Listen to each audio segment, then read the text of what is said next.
Anak, niisip mo na naman si Zoe.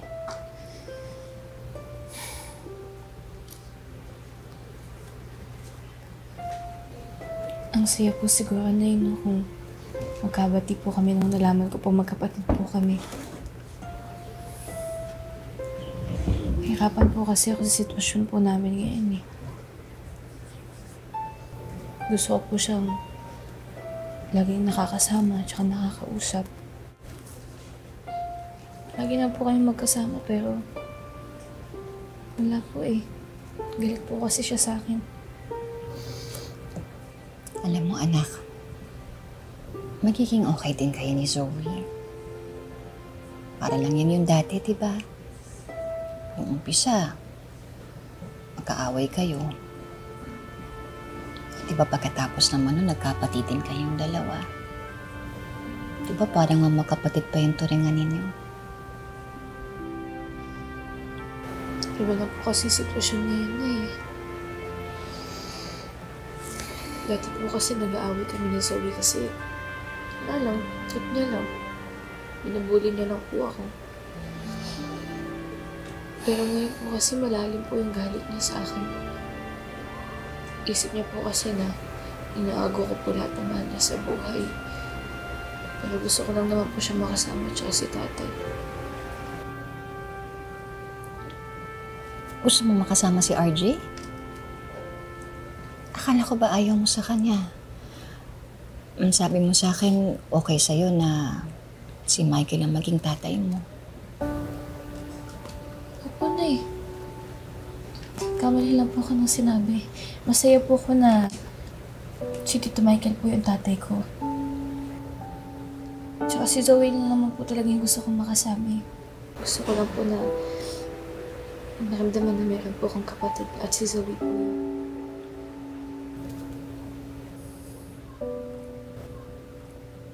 Sige, Nay. Wala na po ako. Nay. Alright, anak.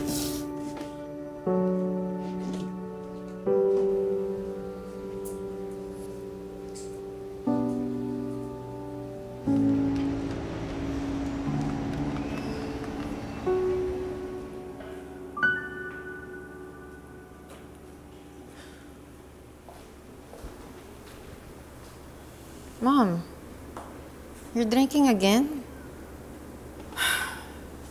Eh, yung daddy mo, pinahiya na naman ako sa harap ng staff ng hospital kanina. Ay, naku, yan talaga si Daddy. Kinapahan niya rin si Annalyn kanina over me. At hindi lang yun. Because of Annalyn, ang pangit tuloy ng first impression ng neurosearch chief rest namin sa akin. Is that Doktora Menor? Yes. Mom, she seems nice, pero parang she doesn't like me. Can you send her like a fruit basket or something? Para naman she can go easy on me. Anak, hindi natin yan personal family friend unlike Doktora Katie.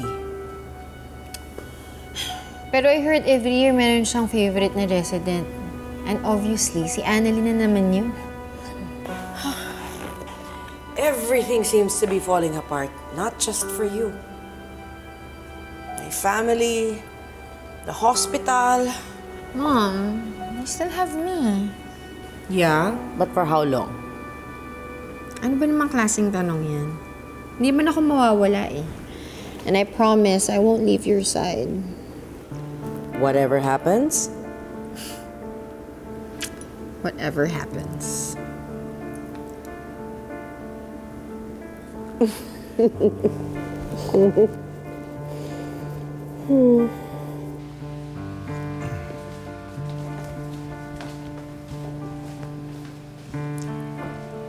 Siyang Susan, bakit nasa inyo yung laptop?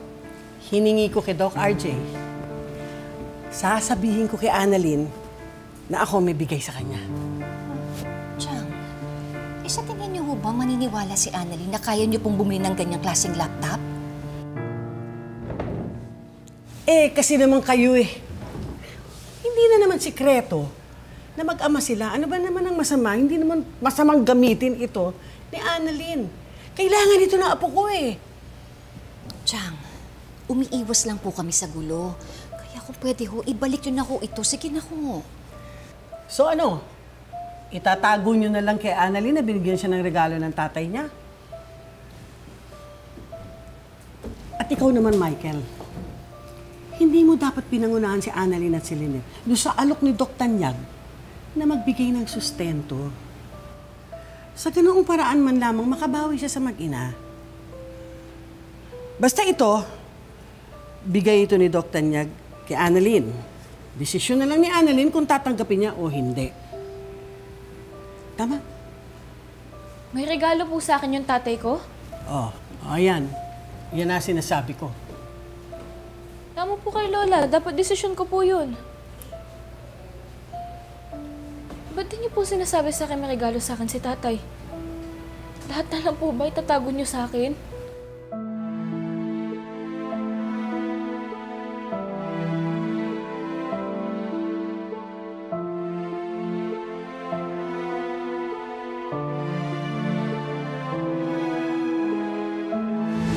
Anak, sorry pero hayaan mo muna kami magpaliwanag. Oo, kasi inaanak nung una, akala namin yung laptop galing kay Doc Luke. Oo nga Annalyn, kaya para lalong hindi kayo mag-away ni Zoe, pumayag ang nanay mo na ibalik ni paring Michael yung laptop. Naintindihan ko naman po kayo. Pero sana nung nalaman niyo po na galing po yan sa tatay ko, di sana sinabi niyo po sa akin. Sana hindi niyo po sinuli. Alam niyo po ba? Unang regalo niya po yan sa akin bilang anak niya. Hindi naman po importante sa akin yung laptop eh. Yung importante po sa akin, yung naisip po ko ng tatay ko na bigyan ako ng regalo. Kasi kahit papano, first time ko pong naramdaman na mahal niya ako. Ang sarap pa naman po sana na ma-experience ko yun, pero tinanggal niyo po sa akin yung moment na yun.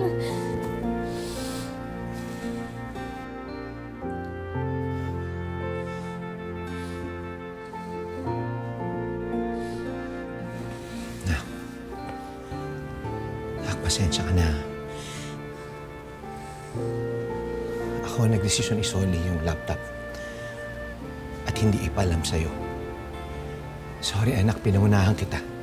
Bakit po? Ano pa po sinabi niyo kay tatay? Nagsinungaling ako sa kanya. Sinabi ko na ayaw mong tumanggap ng regalo galing sa kanya. Sorry, anak. Nasabi ko lang naman yun para hindi ka nakulitin. Para hindi ka naguluhin ni Moira at saka ni Zoe. Pero mali ako doon. Mali ako na tinanggihan ko yung sustento ibinibigay sa'yo ng tatay mo. Maling-mali ako sa ginawa kong yun. Lalo na, hindi pa kami kasal ng nanay mo. Pero pinakikialaman ko na yung buhay ninyo. Nak, ginawa ko lang naman yun para sa'yo. Sorry. Okay po. Alam ko naman po nakapakanan ko lang din naman po yung iniisip niyo.